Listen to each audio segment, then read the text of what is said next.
Hello viewers, இப்போ நம்ம பார்க்க போகிறது ஸ்கோடா லாரா. இந்த வண்டி ஸ்டார்ட் ஆகலை அப்படிங்கிறதுனால வண்டி ரெக்கவரி வேனில் கொண்டு வந்திருந்தாங்க. இப்போ இந்த வண்டி தான் நீங்கள் பார்த்துட்ருக்கீங்க. இப்போ நம்ம இதை தான் ப்ராப்ளத்தை சால்வ் பண்ண போகிறோம். வாங்க, லெட்ஸ் மூவ் ஆன். வண்டி இப்போ நம்ம டயக்னோஸ் பண்ணினதில் ஈஸியாக ப்ராப்ளம் இருக்குமோ அப்படிங்கிற பெரிய சந்தேகம் இருந்துச்சு. அந்த டிசிஷன் எடுக்கிறதுக்கு முன்னாடி கஸ்டமரோட ஒரு டைம் கன்சல்ட் பண்ணலாம்னு சொல்லிட்டு கஸ்டமரோட கன்சல்ட் பண்ணும்போது அவர் சொன்ன நிறைய இன்ஃபர்மேஷன்ஸ் எனக்கு யூஸ்ஃபுல்லாக இருந்துச்சு. என்னென்ன இன்ஃபர்மேஷன் அவர் கொடுத்தாருன்னா, சார் இந்த வண்டி ஏசியாக ஒர்க் ஆகிறது இல்லை அப்படிங்கிற இன்ஃபர்மேஷனும், இதுக்கு முன்னாடி இசிஎம் ப்ராப்ளம்னு சொல்லிட்டு இசிஎம் போட்டிருக்கோம், ஆனால் இந்த வண்டியோட பார்ட் நம்பர் எக்ஸாக்டாக போடல, வேறு ஒரு காரோட இசிஎம் கொண்டு வந்து இந்த காரோடைய சாஃப்ட்வேரை இன்ஸ்டால் பண்ணி நாங்கள் போட்டிருக்கோம் சார் அப்படின்னு சொன்னார். அதுக்கப்புறம் தான் ஏசி ப்ராப்ளம்லாம் ஒர்க் ஆகலை, மற்ற வேறு சில பிரச்சனை இருந்துச்சு சார் அப்படின்னாரு. ஸோ அதையெல்லாம் நான் கன்சல்ட் போய் பார்க்கும்போது அப்போ இசிஎம்மில் வரக்கூடிய பஞ்ச் ஆஃப் எரர்ஸ்க்கு எல்லாமே வந்து பார்த்தோன்னா இதுக்கு முன்னாடி பண்ணினவங்க, அதாவது பார்ட் நம்பர் மேட்ச் பண்ணாமல் வேறு வண்டியோட பார்ட் நம்பர் போட்டு இந்த சாஃப்ட்வேர்லாம் இன்ஸ்டால் பண்ணதில் வந்தக்கூடிய எரர்னால தான் இவ்வளோ பஞ்ச் ஆஃப் எரர் வந்துருக்கிறதுக்கான வாய்ப்பு இருக்குன்னு நான் கெஸ் பண்ணிவிட்டு, சரி அடுத்தது வேறு என்ன காரணமாக இருக்கும் இந்த வண்டி ஸ்டார்ட் ஆகாமல் போகிறதுக்கு காரணம்னு சொல்லி டயக்னோஸ் பண்ணி பார்க்கும்போது ஸ்டார்டர் மோட்டர் ப்ராப்ளம் இருக்குது. இப்போ என்ன பண்ணியிருக்கேன்னா, ஸ்டார்டர் மோட்ரு நான் ரீப்ளேஸ் பண்ணல, ஏன்னா கஸ்டமரால் அஃபோர்ட் பண்ண முடியலன்னு சொன்னவொடனே இப்போ இந்த வண்டியோட ஸ்டார்டர் மோட்டரை எடுத்துகிட்டு போயிட்டு சர்வீஸ் பண்ணி கொண்டு வந்து நான் போட்டிருக்கேன். இப்போ வண்டியில் ஃபிக்ஸ் பண்ணிட்டேன். சரியா, இப்போ இந்த ப்ராப்ளம் சால்வ் ஆகிடுச்சா இல்லையா நம்ம செக் பண்ணி பார்ப்போம். வண்டி ஸ்டார்ட் பண்ணி வாங்க. இப்போது வண்டியை நம்ம ஸ்டார்ட் பண்ணி பார்த்துடலாம், வண்டியோட ப்ராப்ளம் சால்வ் ஆகிடுச்சா இல்லையான்னு.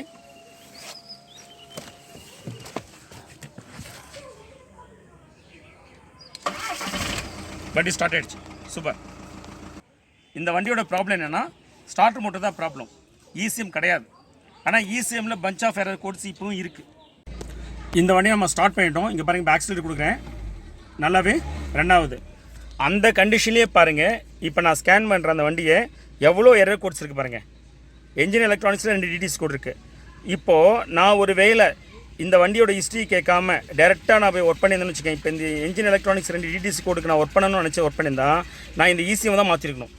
இந்த ஈஸியாக மாற்றிருந்தால் தான் இந்த 2 டிடிசி கூட கிளியராக இருக்கும். இன்னொரு விஷயம் என்னக்கிட்டா, இந்த 2 டிடிசி கூட கிளியர் பண்ணிட்டு நான் ஈஸியாக மாற்றிருந்தாலும் இந்த வண்டி ஸ்டார்ட் ஆகிருக்காது. ஏன்னா இந்த 2 டிடிசி கூட எரர் வர்றதுக்கான காரணம் வந்து இதுக்கு முன்னாடி இசிஎம் ப்ராப்ளம்னு சொல்லிட்டு இவங்க ஈஸியாக மாற்றிருக்காங்க.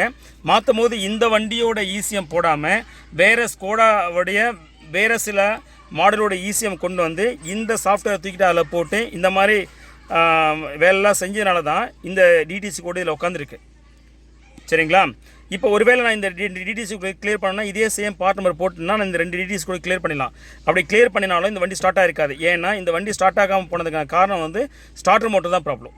சரிங்களா, அதனால் நீங்கள் வண்டியை டயக்னோஸ் பண்ணும்போது ஜஸ்ட் ஸ்கேன் பண்ணி ஸ்கேனில் வர டிடிசி கோடுக்கு எல்லா நேரம் வேலை செஞ்சிங்கன்னா சில நேரம் நீங்கள் வந்து பார்த்தீங்கன்னா சக்ஸஸ் ஆக முடியாமல் போயிடும். அதுக்கான காரணம் இந்த மாதிரி தான். இதுக்கு நீங்கள் என்ன பண்ணணும், கஸ்டமர்கிட்ட நிறைய ஹிஸ்ட்ரி கேட்கணும். ஹிஸ்ட்ரி கேட்டிங்கன்னா தான் உங்களால் ரிசால்வ் பண்ணணும். நான் ஹிஸ்ட்ரி கேட்டதுனால தான் நான் என்ன பண்ணிட்டேன், ஓகே இசிஎம்மில் இந்த எரர் கோடு வர்றதுக்கு வந்து பார்த்தீங்கன்னா இவங்க இந்த மாதிரி ஸ்வாப் பண்ணதுனால தான், அதாவது சாஃப்ட்வேர் ஸ்வாப் பண்ணதுனால தான் இந்த ப்ராப்ளம் வந்திருக்கும் அப்படின்னு நான் வியூ பண்ணினதுனால தான் என்னால் ஸ்டார்டர் மோட்டர் ப்ராப்ளம் சொல்லி என்னால் டயக்னோஸ் பண்ண முடிஞ்சிச்சு. இப்போ ப்ராப்ளத்தை சால்வ் பண்ண முடிஞ்சிச்சு.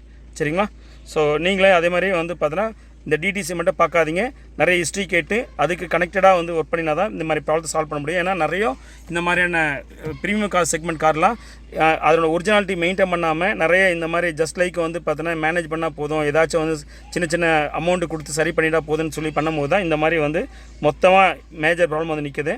ஸோ நம்ம எதுவும் பண்ணுறதுக்கு ஒன்றும் இல்லை. ஆனால் நீங்கள் டயக்னோஸ் பண்ணும்போது கேர்ஃபுல்லாக பார்த்தீங்கன்னா தான் இதை பண்ண முடியும். இல்லாட்டியும் வந்து பார்த்தீங்கன்னா உங்களுக்கும் கஷ்டம், கஸ்டமருக்கும் கஷ்டம். சரிங்களா, இப்போ திரும்ப ஒரு டைம் ஸ்டார்ட் பண்ணி காட்டுற பாருங்க.